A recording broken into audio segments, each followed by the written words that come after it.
My freaking bad, Eminence Shadow fans. Guys, I put out a video, top 10 anime, and I didn't put Eminence and Shadow in my list, right?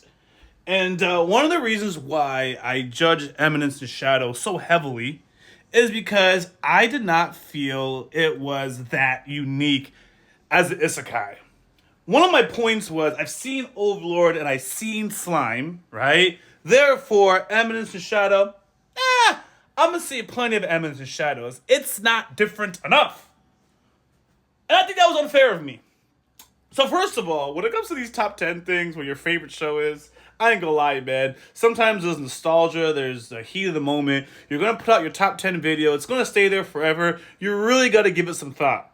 If I don't have to tell anyone what my top thing is, I don't have to worry about it. I could change my mind tomorrow, I could change my mind in an hour. Who cares, right? But when you're gonna put out your statement, you're bound to it. It requires a lot of thought, and I take it very seriously. If I tell you something is my favorite or it's not, don't think I'm fickle with it. I most likely put a lot of thought into it. So let me tell you guys why Eminence and Shadow gets a revisit.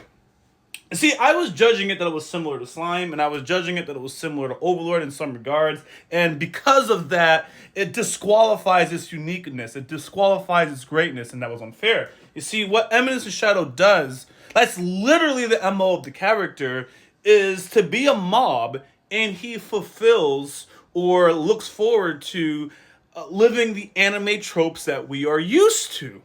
Okay? So even when they had the tournament arc, if you haven't seen it, I'm not going to spoil things, but I'm going to talk about Eminence and Shadows, but I'm going to be careful for you guys. If you haven't seen it, be careful. Anyway, so they do the tournament, and you even see the Rock Lee / Goku reference. It depends which fandom you want to support, right? I saw a Naruto reference, but they were like, Dragon Ball Z did it first. So what, okay? And it really, really hit me in the last episode. I don't know what it was about the last episode, which was episode 19, that it really does have a very good story, okay? And the story that's really being pushed is not comparable to any of the isekais that I have seen. You see, Sid is there. And I feel like up until the last couple of episodes, I was really focused on Sid being a main character, and he reminded me of Overlord. There's a world building thing going on, right? He empowered these people just like the homie Rimuru empowered these people. And those are plot devices to make an interesting story. But the real thing, in my opinion, that drives Eminence Shadow to be unique is, like, he is there, right? Fulfilling the anime tropes, got it. So if you're fulfilling anime tropes, by nature, it has to have things in common with other shows. That's the freaking point. So the very moment I say, oh, this reminds me of Overlord, it's not unique enough, it's kind of an L take. Because it's like you're missing the point. It's supposed to be similar to things that you've seen already, and that is the joy in it.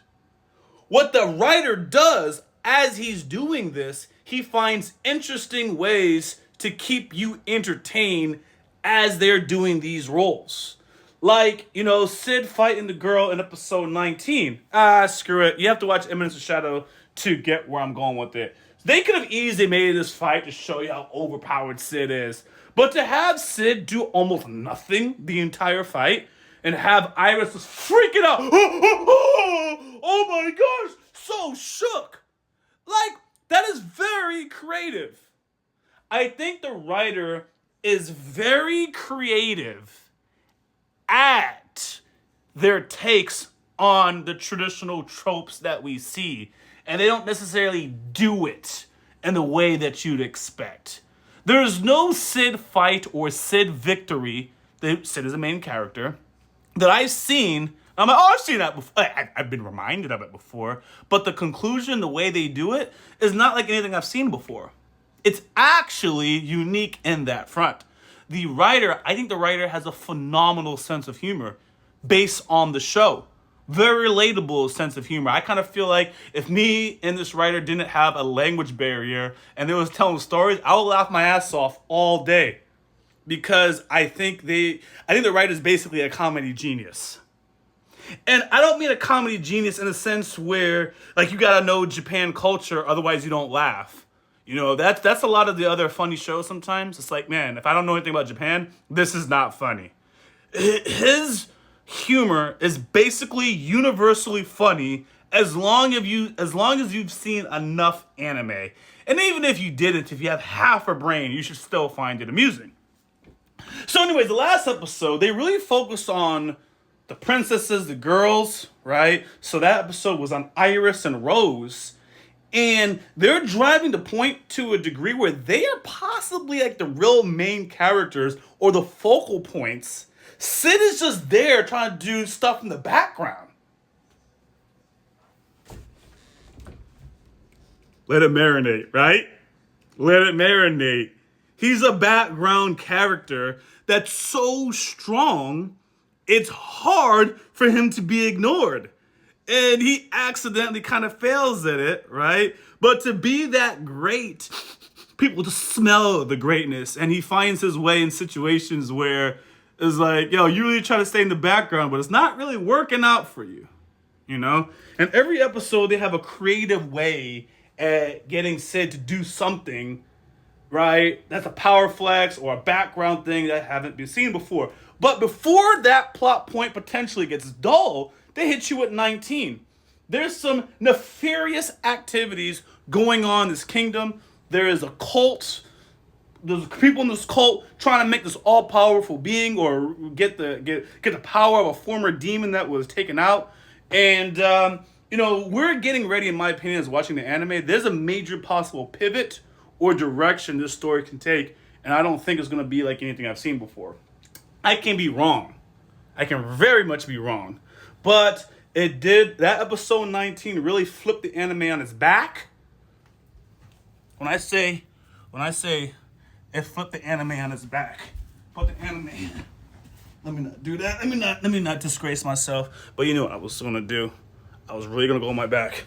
You know, do one of these. Flipped it on its back and gave me an opening to a perspective I didn't think I would have before.